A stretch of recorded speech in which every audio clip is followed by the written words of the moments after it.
now for the adults. So next we are tasting Witbiers, which are a wheat beer with some coriander and orange peel notes, as well as some clove phenols, some peppery notes from the yeast and all that. Let's go ahead and dive right in and see if we can tell which one is the most expensive. Tastes... It's pretty empty. I don't really get it.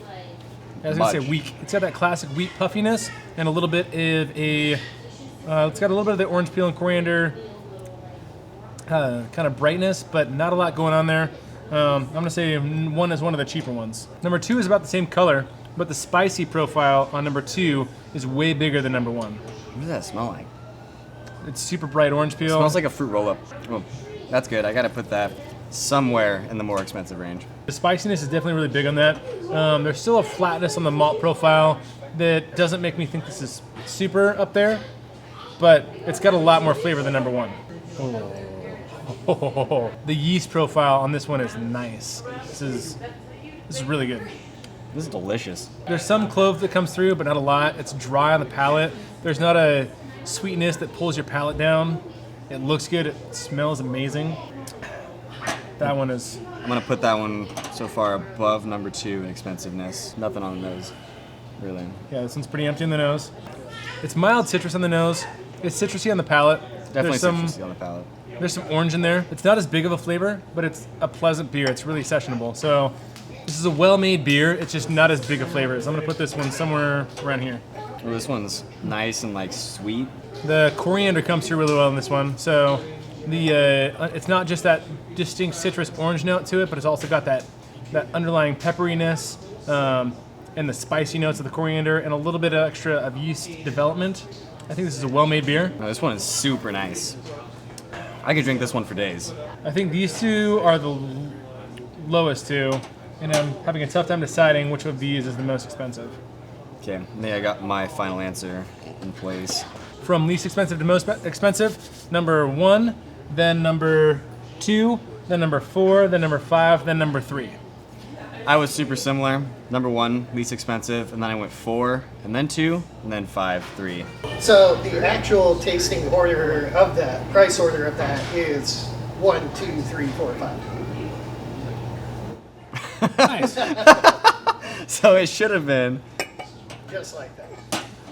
That was so out of order. So by far, for bang for your buck, the top buy would be number 3, which was White Rascal. White Rascal. So here are the beers. That's one that I said that I knew what it was. Number 1 was the cheapest at 9.9 cents an ounce. That was Shock Top. Next up was Blue Moon at 11 cents an ounce.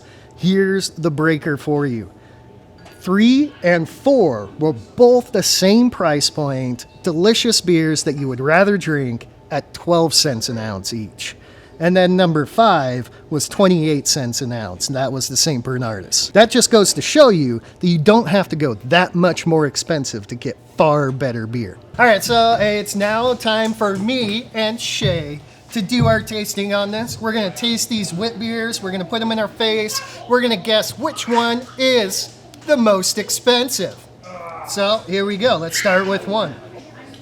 There's a nice funky nose to it. Yeah. Definitely getting that, good Belgian funk going on.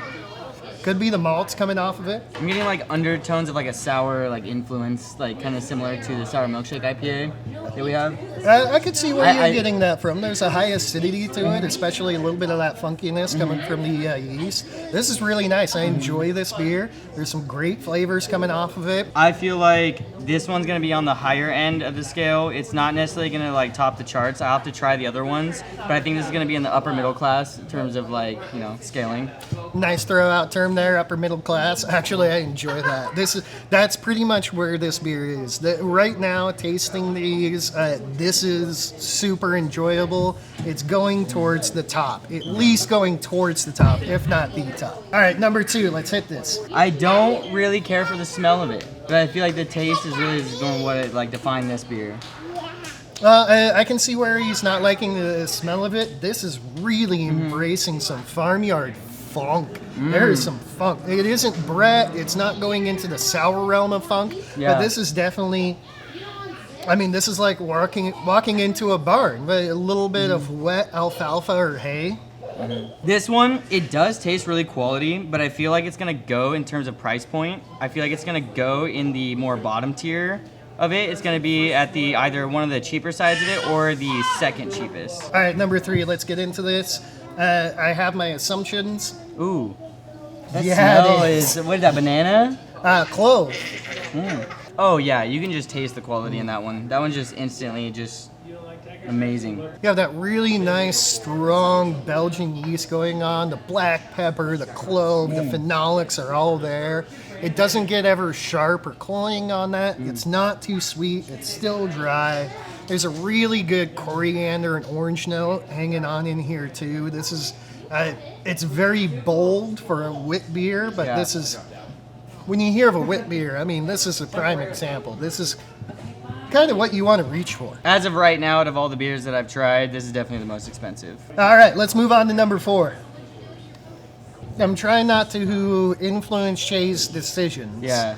Let me just say, I think I know what this one is, and it's exactly what I expected from this beer. It's like if we look at the beer, it just kind of just lacks mass. It does. It's very, very thin. It's small. It doesn't penetrate your palate very much. Yeah, and it's like after it's like done, you're just like, I wasn't really that satisfied. I think I need another beer. You want more It's just like- after. it's It's a good warm up. It's enough to get your palate slick and moist and going. Yeah. But it's definitely not going to be your finisher beer. Where are you rating this beer? Definitely right here.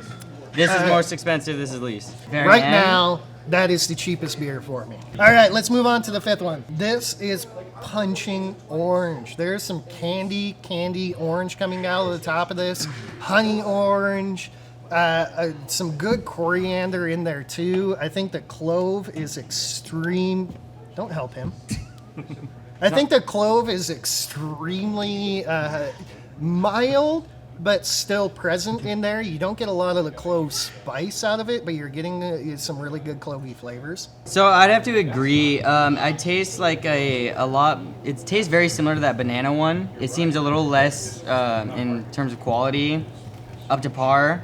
But I feel like I taste more spice out of it. I feel like I kind of get more of an edge to it, opposed to the banana one, which is more fruity. The flavor profiles are very similar in my opinion for these two, but this one seems more spice heavy and less quality.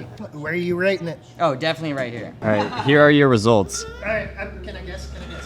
Sure, guess. You have I'm Shock good, Top, Genus. you have Blue Moon, you have the Belgian Whitaker, you have Avery, and then you have St. Bernardus. Yeah, I you- did put Whitaker lower than White Rascal, knowing that they're the same price, and White Rascal is that much fucking better. The Avery, please, for the love of God, do not charge more, but you could charge way more for this beer. This is so much better than any of the other wit beers on this table. It is amazing. I want to put it right there, and the rest of these. Same numbers as they. You did do good. You picked White Yeah. Rascal as being the most expensive, with St. Bernardus right behind That's that. definitely the best That beer. was pretty awesome. And- These two were interchangeable. You really fucked up 2 and 4. Yeah.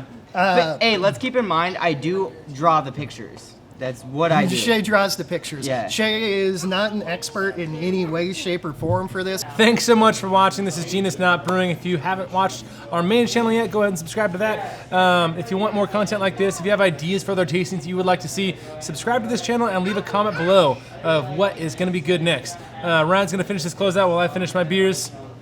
Yeah. Also, make sure to subscribe to our main channel, Genus Brewing. We also have a Sunday live stream every Sunday at 8:45 Pacific Standard Time in the morning on the main channel. We upload that to a podcast every Tuesday. You can listen to that on all streaming sites. Also, shout out to Casey at Homebrew for Life. I know you made fun of my fingernails, but now I dyed my hair white. Boom.